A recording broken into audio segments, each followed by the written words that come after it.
Magandang buhay mga beloved. Ito po muli ang inyong lingkod, si Vicky de la Cruz. Ngayon po, sa bidyong ito, tayo ay gagawa ng sa Chinese ay lo mai kai. Lo mai. O yan. Gagawin natin. Ating mga ingredients ay pork, shrimp, scallop, at saka salted eggs. Naka-ano na po siya, binalot na siya. Tsaka ang ating munggo or green beans, at saka 4 na kati na glutinous rice. Binabad ko po siya magdamag at mamaya ay aking gagawing glutinous rice. Ganito po ang kanyang mangyayari dyan pag naluto na siya. Ito po ay dried bamboo leaves. Yan po ang gagamitin kong pangbalot. Ito ang bamboo leaves. Imagine, yan natin babalutin ang ating suman sa bamboo leaves na yan. Ito ay ating lulubog sa mainit na tubig para lumambot ang leaves niya. Yan. Yan ang 2 kati ng pork, hipon, salted eggs, scallop, yan ang munggo, at saka ayun ang rice. Ayan po, nakita nyo po ang pagkakaiba na nariwang muli ang dahon ng bamboo leaves. Yan. Yan ang procedure niyan para malambot.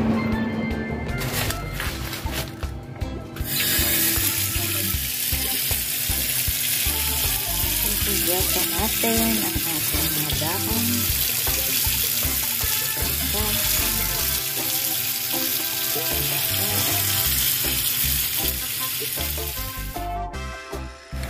Papakita ko sa inyo kung paano natin balutin ang ating sticky rice dumpling with pork. Iisa-isahin natin na ang dahon ay iayos natin at babalutin natin ang ating dumplings hanggang matapos ito. Ganyan po kabusisi or matrabaho ang ating dumplings, rice dumplings.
Iaayos natin ang dahon, sisiguraduhin natin na hindi lalabas ang ating mga inilagay na ingredients sa loob. And then babalutin natin siya ng mahigpit para hindi bumugso ang ating suman pag pinakuluan natin ito sa tubig ng 4 hours.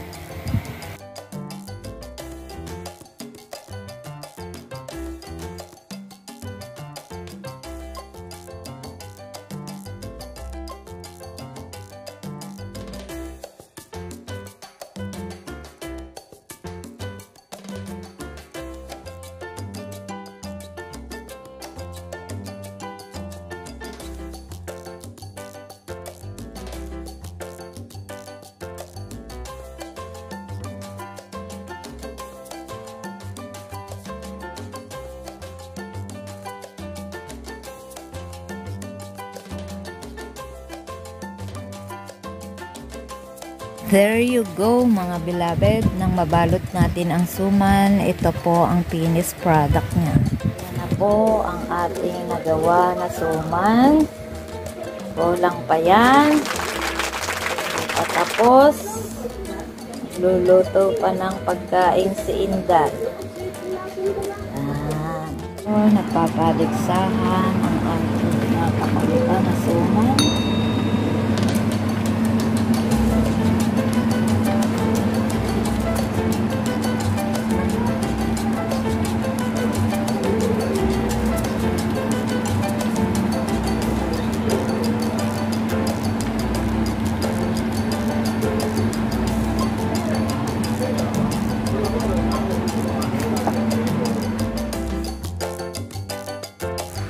After 4 hours nating mapakuluan ang ating suman, ito na po ang ating finished product.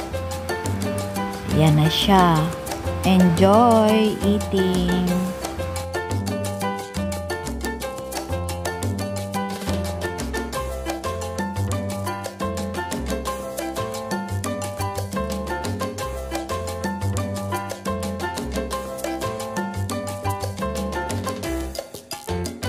That's all for today's video. Sana po meron kayong mga natutunan sa aking video for today. And marami pong salamat sa inyong panonood ng aking video.